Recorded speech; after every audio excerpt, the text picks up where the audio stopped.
So I'm going to invite up two speakers who are going to tell us about their organisation being particularly keen in enabling their different teams to use social media. I think you'll all enjoy what they've got to tell us. That's Gareth Thomas and Alison Johnstone.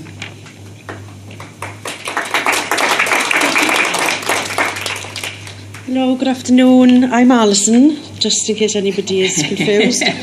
I'm Gareth, obviously. Good afternoon. Thanks so much for having us. We came from South Wales yesterday afternoon. Just beautiful city. We've never been here before, so we had a good wander about yesterday. We want to come back already. So lovely little city that you have. Okay, so we are from the Welsh Ambulance Services. I'll do the boring sort of like background and history bit, and Gareth will have all the glory talking about some of the exciting stuff that we're up to. So we are an all-Wales service. We provide, in case anybody doesn't know, lots of different services, the 999 stuff, so our emergency medical services, non-emergency transport services, NHS Direct Wales, which still runs in Wales now, and 111 is coming in incrementally with us. We have other services like our community first responders, so our volunteers, as well as volunteer car drivers. So just to give you a picture, we have got a lot of different staff providing lots of different services. Oh, I'm supposed to do the click in, am I? Cool. Oh, I don't know if you can see that. So it's just like some people in our patient experience and community involvement team. We're very passionate about what we do in Wales. Our role is to get our welly boots on, out and about, across Wales, being visible to communities, talking to people about what they think of our services, if they haven't used our services, what to expect from us. We gather feedback to inform service improvement and change, which can sometimes be hard and sometimes we struggle with that, but we have evidence of lots of good sort of service improvements and changes that we've done as a result of people's feedback. Huge part of our role is educating people about our services. So, you know, when we're out and about talking to communities, you'll generally find that people want to know the practical skills around life-saving, first aid, CPR demonstrations, what's a defibrillator and how can I use it. So lots of educational stuff that we do with, you know, lots of different types of communities. Lots of our work is targeted at maybe more vulnerable communities who may struggle to use and access our services. So we do loads of sort of outreach work with deaf, hard of hearing communities, vision loss groups, people with assistance dogs and guide dogs. We'll do loads of work with people with learning disabilities and dementia. A lot of people are afraid to call the service, so a lot of our educational work is around just talking to them about what happens when you call and what to expect from our services. So engagement is really important to us as a team. We've been about 10 years now in the Welsh Ambulance Services. It's taken a long time for people to sort of understand our work and what we do. Lots of people think our work is quite fluffy and not sort of like the core delivery that some of our other services provide. But we're winning hearts and minds as we go. And I don't need to tell any of you in this room how important it is to actually talk to people who use your services and how powerful that can be. So, taking the plunge, we decided it was about sort of like mid to late 2015, we decided to sign up to the different social media platforms. If I'm honest, our trust wasn't in the best place at this time. Lots of bad press, lots in the media, quite a lot around our performance figures, our performance rates, our response times, hospital handover delays. So we weren't really in the best place, but we obviously had lots of modernisation plans in the pipeline, so we have improved since then. At the time, lots of other NHS Wales organisations were creating social media accounts. It took us a little bit of time to follow suit. I think we were a bit scared because of the reasons I just said. So we were sort of like maybe sitting back and seeing how other guys were going to, what they were going to do. So as soon as our corporate comms teams, our corporate comms department set up Facebook and Twitter, etc., we felt quite strongly that our department maybe require their own Twitter account, our own social media platform, so we could have control over it. We were generally out and about daily doing different things, engaging with all of those different groups. I said a few of them earlier on. So we really wanted a bit of flexibility and control to promote and do our own work. So we just bit the bullet and did it and launched our own account. So we do work closely with our corporate comms department. We'll talk a little bit more about that later on. I will say that social media is only a tiny part of our world and our work. The majority of people who use our services are older people, so it is questionable as to whether those people, our service users and some of our partners, will follow some of our accounts. But we find lots of our partners and some of our, lots of our stakeholders will follow us, and they're a really good sort of like channel to get information out to different people. So this is a funny one. So sort of like connecting with people, we know sort of like the power of social media. How many people have walked down the street and nearly walked into something because they're just on their phone looking down the whole time? On the train coming up yesterday, the people's faces are just in their phones. It's hilarious. In my sister's house, my sister, my brother-in-law, my 12-year-old and my 9-year-old nephew can just be sitting there for hours, not even talking, not even communicating. They are just there on their own social media. So I don't know how popular this statement is, but we were doing some work with our organisational development colleagues a couple of years ago. We were talking about social media, and somebody said, if you want to engage with people, go where they go. Go fish where the fish are. Has anybody heard that statement? Yeah. So, if more and more people are going to social media, obviously we want a presence there. However, we do realise that a lot of people who may use our services aren't really on those platforms. So we need to think long and hard about how maybe we encourage some of them to follow us. So even if people do have access to those social media accounts, will they want to follow an ambulance service? When you look at some of our health board colleagues in Wales, huge followers. People are generally interested in the health services and then, what their GPs are up to, what their hospitals are up to, hospital changes and things like that. An ambulance service, I don't know. So, the first step for us is getting people interested in what we do. People need to want to be a part of something on social media if they were to follow us. That's why we try to, and hopefully you'll see that shortly, we do try to make our posts interesting. It's about the real stuff, real feedback, what people are telling us, the good, the bad, the ugly, real stories, as well as, pushing information out around life-saving skills, how to do CPR, how to use a defib, so the real practical stuff that's going to be helpful for people. I will pass over to my colleague. So across the Trust as a whole, there are lots of different social media accounts that are active and are managed by different departments in different ways. So alongside the accounts that we manage as a patient experience team, we have accounts that are managed by our corporate comms department, and those accounts are used more for sharing corporate messages with the public, talking about what the Trust is doing, what our performance statistics are like, how we're performing. And more our corporate comms is using those kind of accounts to communicate with staff, because the nature of the service that we are, most of our staff aren't actually office based. They aren't sitting behind a desk looking at a computer on a daily basis, and so they're using the social media accounts to be able to communicate messages with staff. We also have lots of departments within the organisation, like we have an LGBT staff network who have a Twitter account of their own. We have lots of community first responder groups who are all volunteers who run their own Twitter and Facebook accounts.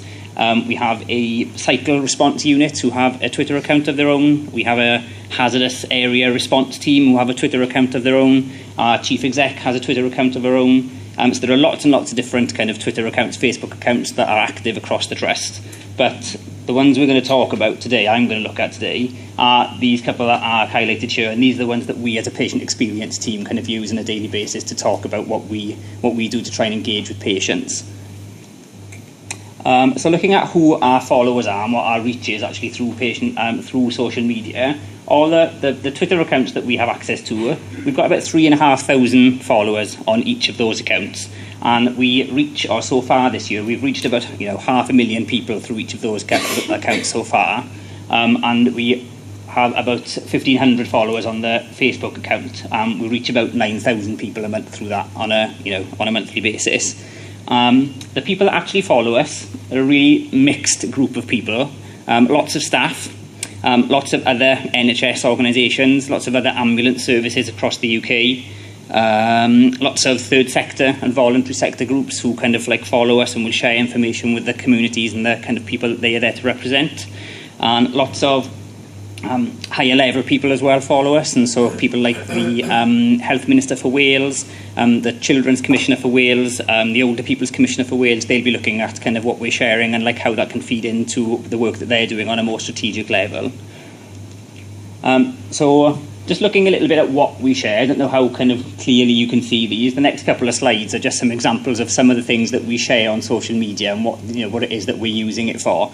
So these kind of are just some examples of some of the community engagement work that we do. As Alison said, most of our time is spent actually not in the office but out and about, talking to different communities, actually at different events, going to different groups, going to different patient support groups, going to where we can actually find people to talk to and ask them about experiences of using services and ask them what it is that they want from us as an organisation.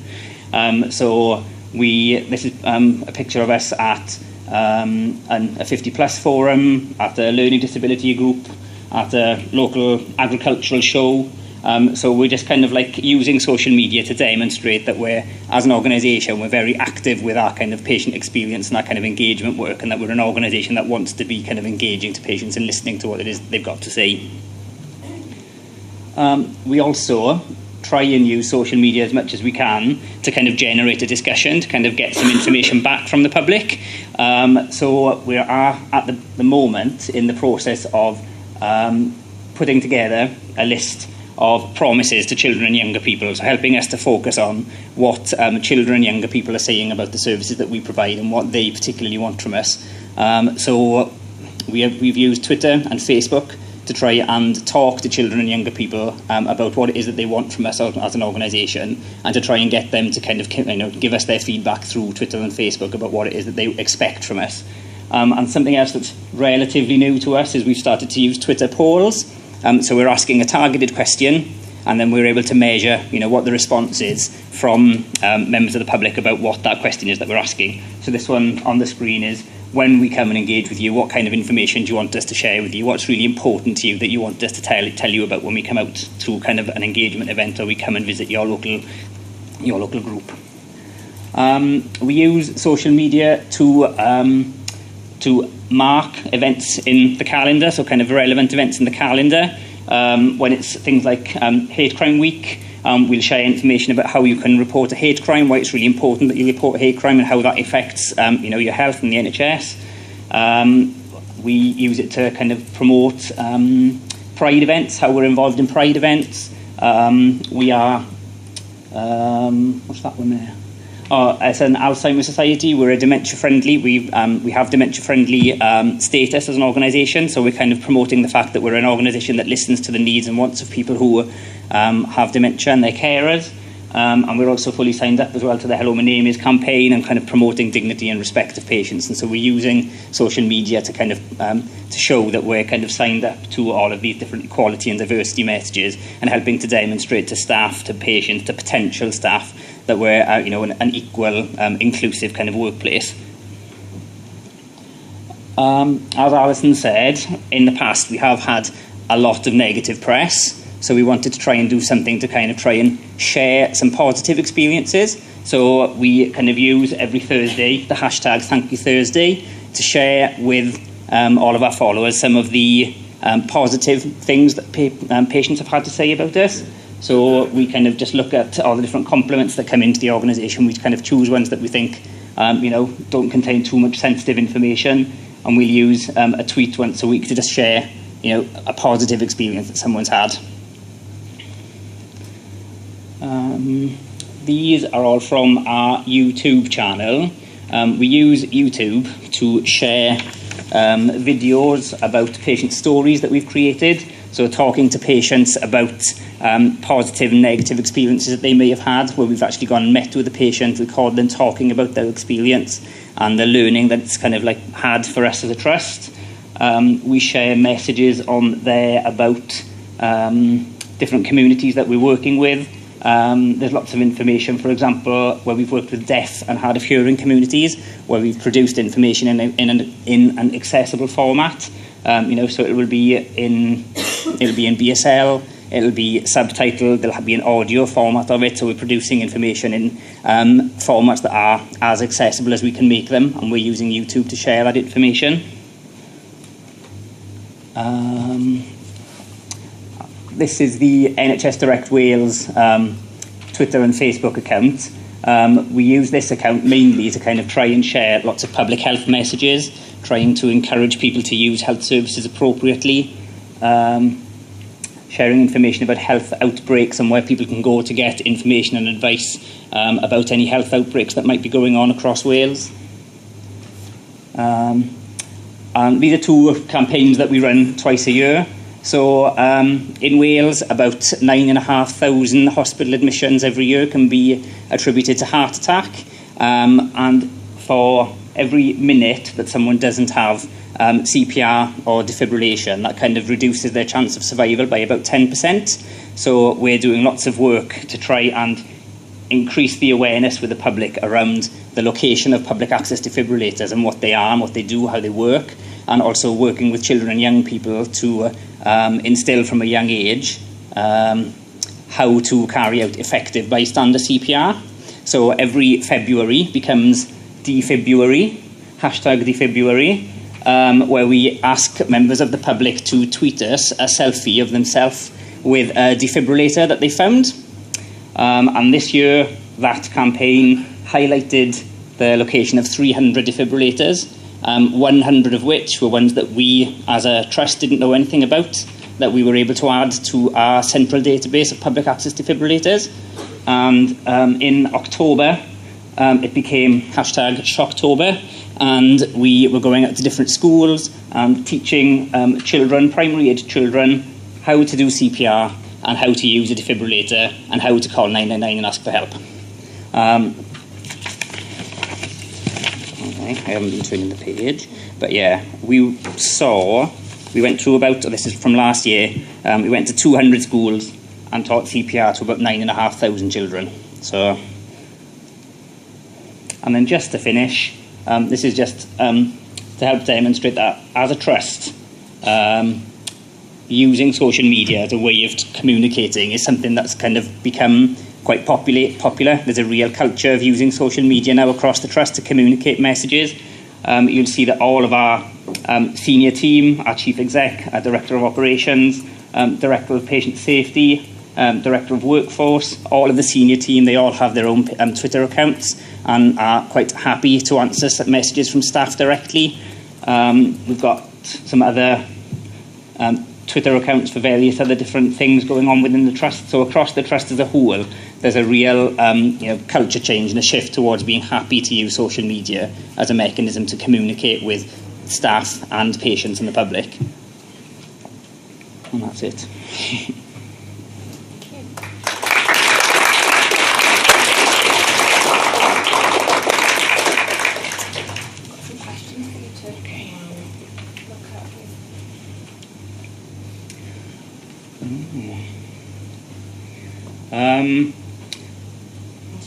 The second one, yeah, that is an easier one, yeah. The most of what we do, we will tweet in English. We do use some Welsh sometimes. There are a couple of members of our team who are Welsh speakers, so it's possible for us to tweet in Welsh as well, and we will if there are important messages around larger campaigns like Defibrillator in Shocktober and things like that kind of generate a bit more interest. Then we will tweet things in Welsh as well, yeah. But not everything. Most things are just done in English, and we seem to manage to, even though we have, I don't know how we get around doing that, to be honest with you. I think that one there now around sort of like contributing towards saving a life, I think most of the feedback we have really is from our community first responders there. So if generally we talk to younger adults, they will love the fact that they can at 18 become a... Can you hear me? Sorry. They will love the fact that at 18 they can become a community first responder. So it looks good in their CV then if they're volunteering, as well as developing the great skills that we'll teach them. So I think the sort of like the younger people that we talk to who go on to become community first responders, and there's a lot of them, always feed back to us around, well, yeah, because they're out there daily then, essentially saving lives. It's not always a great outcome, but they are, they do have some good outcomes, positive outcomes as well, but they are saving lives. The second one down is quite.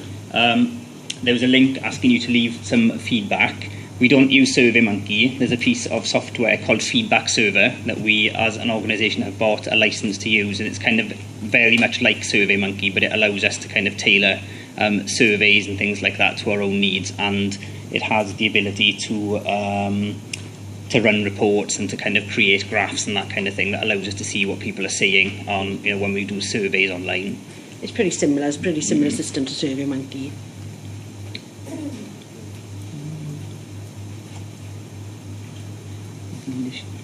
Is there any others? Is that, sorry, how much, was that one from earlier or is that one new? How much of the social media activity is due to the leadership and culture? That is a tough one, because I would say at the start we were nervous about having the accounts, but I think when we sort of like saw what other services were up to, we just bit the bullet and did it. Then I think we fully embraced it. When we had, I think, some new colleagues and some new communications colleagues, we've just employed like a digital communications officer as well. So we're getting there. And I do think, like I said earlier on, about sort of like everybody having a Twitter account now, it just demonstrates that everybody is signed up to it now and everybody's using it freely. Until recently, staff across NHS Wales weren't allowed to access social media in work. So if I was on my computer, I wouldn't be able to access Facebook or Twitter or anything. But in our department now, we can do that. And only recently now has that been opened up for staff to be able to access Facebook and Twitter in work, which I think you need to do. People need to have access to it and use it daily. But generally, we are relying on people to use their own mobile phones to do it.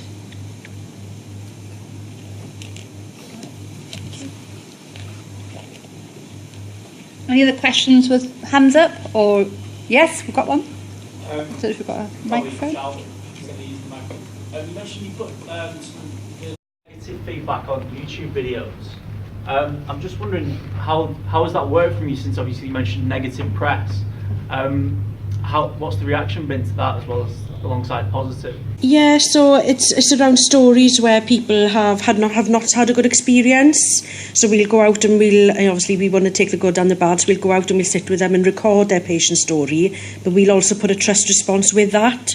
So we'll either have a senior manager or the staff member who supported that patient at that time, or we'll put like a trust response to that. So definitely really keen to sort of like record those negative experiences and then demonstrate what we're doing to sort of improve that. So that's how we've sort of like turned that around then.